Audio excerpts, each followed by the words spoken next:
พากันกวาดศาลาแล้ว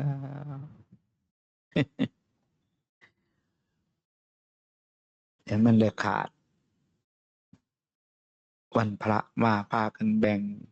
ปัดกวาดตรงนั้นตรงนี้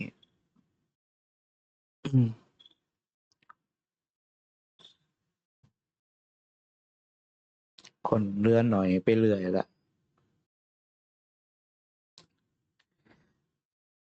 ย่าเหียนเบิดก็สิเบิดพอดีประจักษ์พนนเมืองหน่อย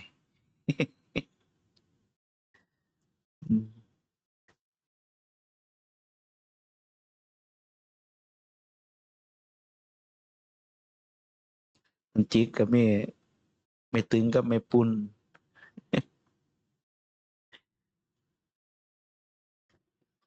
พอหัวจักวันพระเนี่ยนอกนั้นก็เขาว่างจากงานไปแล้ว จะเห็นหนาวันพระเป็นตัวรองไปนะผู้เสกความสำคัญก็วันพระเขาวัดเอกทานมากะปิจังหันโอ้มัน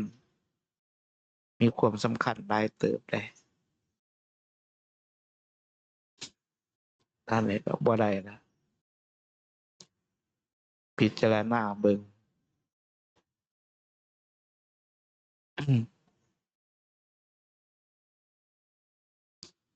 มีแต่ผู้อยากได้บุญ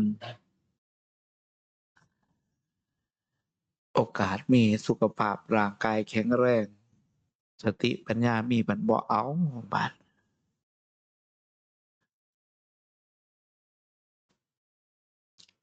เอามาวัดซะชั่วโมง2 ชั่วโมง10 มื้อเขาเท่านึง9 มื้อนึงโอ้ยขาสัตว์เล็กสัตว์หน่อยย่านแต่บ่ได้กินได้หลายแห่งมวลนะบ่ได้ว่าเจ้าของทำบาปขึ้นเด้อืมพี่น้องอยู่ไสเอิ้นกันว่าน่ะพัดถ้าทำบาปนั่นนะฮู้กันดีเดะล่ะ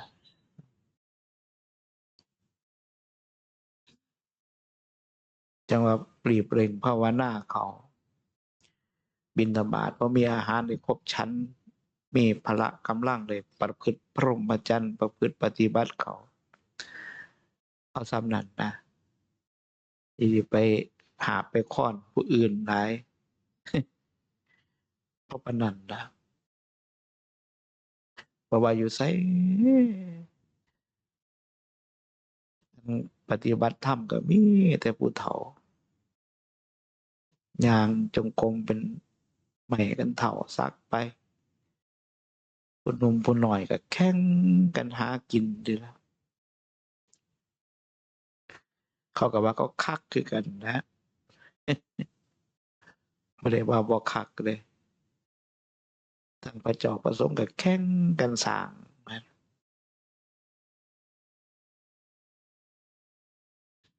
สอนให้แต่โยมละว่างทั้งพระก็โอ๊ยเรียกก็ว่าว่างศิลาฤกษ์เรียกก็ว่ายกเสาเอกเสาโทมันออกจากการประพฤติปฏิบัติไปเรื่อยสิเอาอีหยังกับโลกม่วนมื้อนี้เนาะคันถ้าเห็นพระเจ้าประสงค์นักบวชไปเฮ็ดบ่ดีบ่งามแนวโอ้ยบัดมันเก่งแต่ได้โยมคนด่าพระเบิดพระบอกไม่ทำบุญกับวัดแล้วทำบุญกับที่อื่นเถอะพุ่นนะไปทำบุญกับบริจาคกับวัดแล้วช่วยโรงพยาบาลดีกว่าผู้เขียนจังซั่นน่ะซอยโรงพยาบาลจักบาทไปบริจาคให้เขาจักบาทโรงพยาบาลเขาก็มีรัฐบาลดูแลเนาะกระทรวงสาธารณสุขงบประมาณปีหนึ่งบ่น้อยๆ ท่านยังมีฝ่ายเอกชนฝ่ายพระเจ้าพระสงฆ์ผู้เพิ่นมีญาติโยมยังซอยสร้างโรงพยาบาลตึกนั่นตึกนี้ญาติโยมบุรุษคนเห็นความลำบากบริจาคเงินเป็น100 ล้านสร้างตึกให้โรงพยาบาลพ่อแม่ครูอาจารย์สร้างโรงพยาบาลเห็นพระม่วนเป็นข่าวเป็นข้าวกญาติโยมนะไปย่องเขายกเป็นพระอรหันต์ก็มียกเป็นพระผู้พิเศษก็มีท่านเป็นผู้ปฏิบัติดีนะปฏิบัติดีจังไดในวัดเพิ่นประจักมีแต่หม่องไปบูชาอ่อนวอนบูชาพญานาคกันคนนอกเขาพระเจ้าประสงค์ย่างสวนก็โยมฝั่งหนึ่งเป็นพระฝั่งหนึ่งเป็นพระฝั่งหนึ่งเป็นพญานาคโยมอยู่กลางเขายกมือไหว้พญานาคพระก็ลงไปเล่นน้ำเขาบัดเดี๋ยวก็ว่ายินเสียงพญานาคเดี๋ยวก็ว่าปองหนีพญานาคลงไปหนีพุ่นลงไปแม่น้ำโค้งพุ่นผูกเรื่องประติดประต่อกันเป็นเรื่องเป็นเล่าโยมโอ้อันซ่อนแล้วไปขอแข่งกันปั่นรูปจักรูปอีหยังอยู่ในวัดกันปั่นพญานาคกับสันใหญ่กว่าพระพุทธรูปอีกอยู่ในวัดเต็มอยู่ หากินไปจังสันนะพระซุ่มหนึ่งกับเมาอยู่นำบกสไปตรวจไล่จับตรวจเยี่ยวกินเหล้าย่ามขึ้นกับแปลงเพจเป็นฆราวาสขับรถไปหาเที่ยวจับสิผู้คนทางใดก็กลด่าพระเบิดองค์กรเลยบาดโอ้ยพระมันก็เป็นเกรดอยู่หรอกคือซ้ำเสือผาว่าเนาะก็ยังมีเกรด A เกรด B เกรด C เนาะเสียวไปตีลวดกวดเพียงกันได้เบิดมันก็บ่ได้แล้วเว้ยพระผู้เพิ่นเฮ็ดนำทำวินัยก็เป็นพระเกรด A ม่วนนั้นมันบ่ไปเฮ็ดผิดเด้ม่วนจังซั่น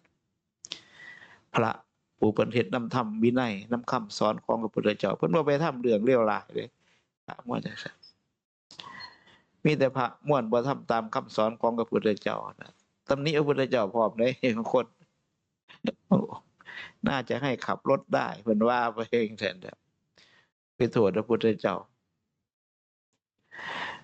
เว้าไปเฮ็ดไปแต่ว่าเฮาพิจารณาเบิ่งนะจักสิเอาอีหยังโลกอันนี้นะกันโยมก็บอกกันคือมันก็มีเบิดนั่นล่ะทั้งผู้ดีผู้ชั่วผู้ร้ายเพราะว่าฆราวาสเพราะว่าพระก็ออกมาจากรูปชาวบ้านนั่นนะคันถ้าบ่เฮ็ดทำตามวินัยมันก็โอกาสที่เป็นพระมันก็ยากเลยถ้าทำตามเฮ็ดนำพระวินัยโอกาสเป็นพระยังอยู่เพราะมองเห็นริบหรี่อยู่นั่นนะทนเอามาสมมุติเป็นพระบาดก็ทนกราบไหว้แหน่ยกย่องแหน่มันบ่แม่นว่าพระดีในคนของธรรมะแต่สมัยเป็นฆราวาสไปทำงานอยู่อำเภออุทุมพรไปติดอันสร้างว่าไปเฮ็ดกำแพงแก้วอ้อมโบสถ์ไปเป็นลูกน้องเขากรรมกรบัดแต่6 โมงสิ5 ทุ่มเอาแล้วหลวงพี่แล้วลงมากินข้าวแลงนำอยู่หาดหมอลำก็ให้พักหาดหมอลำเนาะแล้วก็ให้เงินไปซื้อเหล้ามาพร้อมเฮาก็เคารพเราว่าเราดีแล้วเราได้กินนำเราเนาะพระดีเฮาเป็นจังซั่นที่เราว่าฮู้จักแล้วแต่กี้ห้องก็ไปอยู่โดนก็คุ้นกันว่าแต่ถึงเวลาเรามาโลดริบก๋วยเตี๋ยวนั่งล้อมวงนำโลดใส่ข้าวแลงนำสร้างโลดอยู่หาดหมอลำเอาเงินให้ไปซื้อเหล้าพร้อม บัดว่ามีหลายแล้วก็ให้ซื้อเหล้าขาวเป็นขวดบัดว่ามีน้อยแล้วก็ให้ซื้อเครื่องหนึ่งว่าเป็กเพื่อได้กินข้าวแซ่บแล้ววะเขาก็ย่องเราว่าพระดีนะขึ้นฮอดเราคือหยังเมื่อกี้พระดีเขา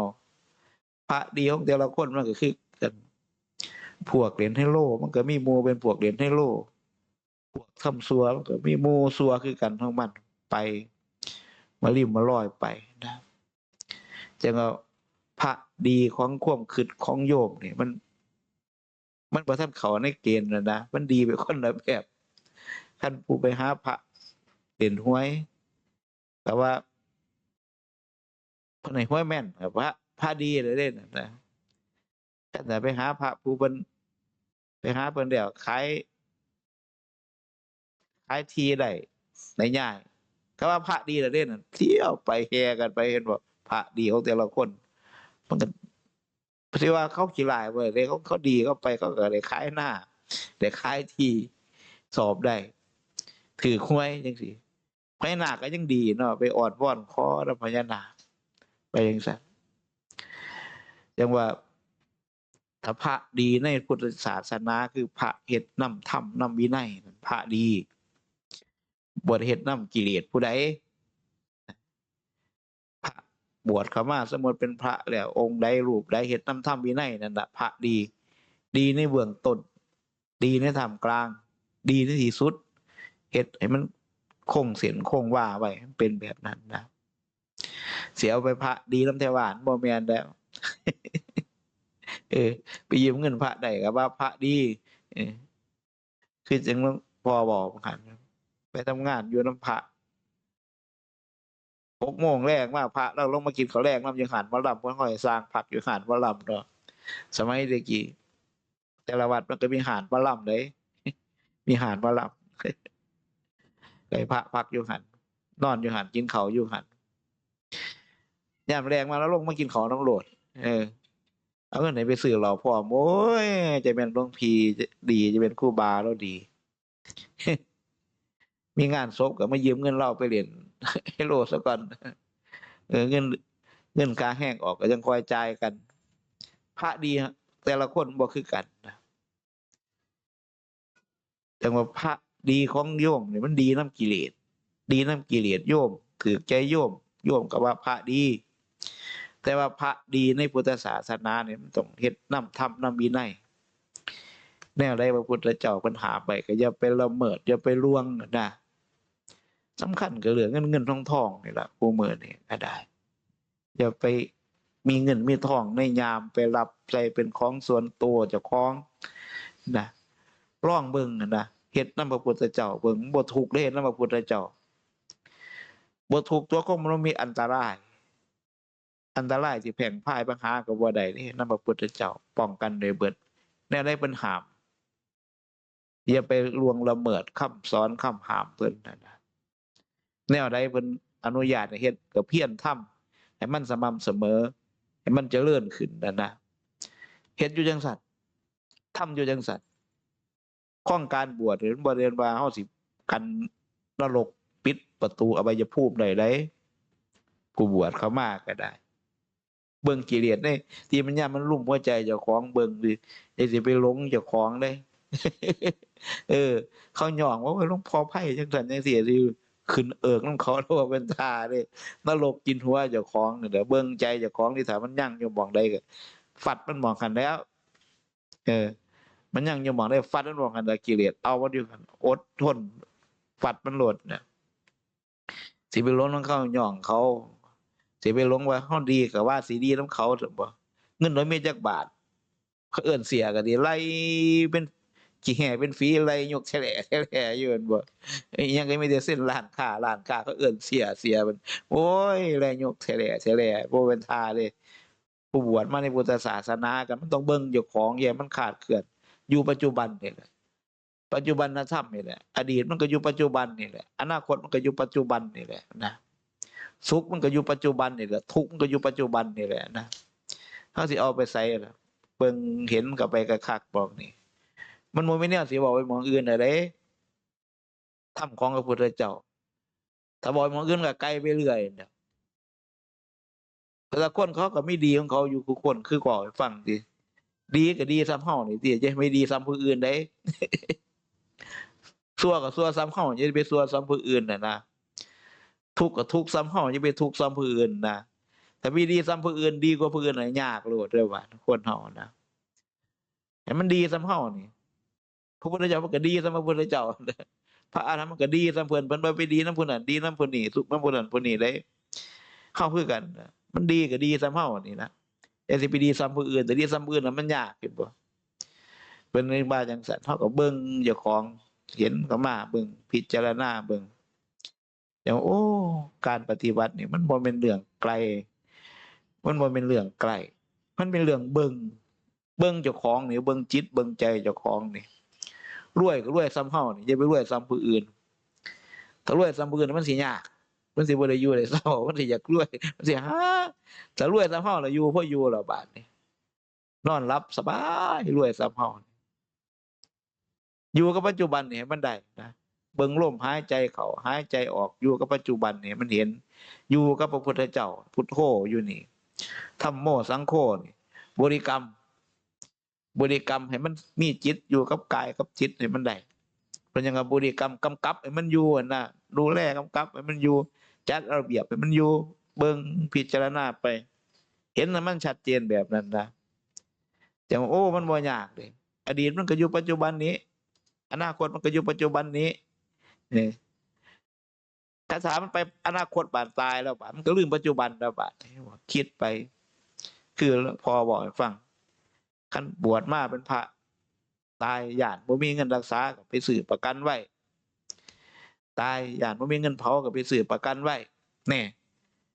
อนาคตบ่ทันได้เกิดขึ้นก็ไปแล้วบาดเราบ่เชื่อพระพุทธเจ้านะถ้าเฮาอยู่กับปัจจุบันอนาคตมันก็บ่มี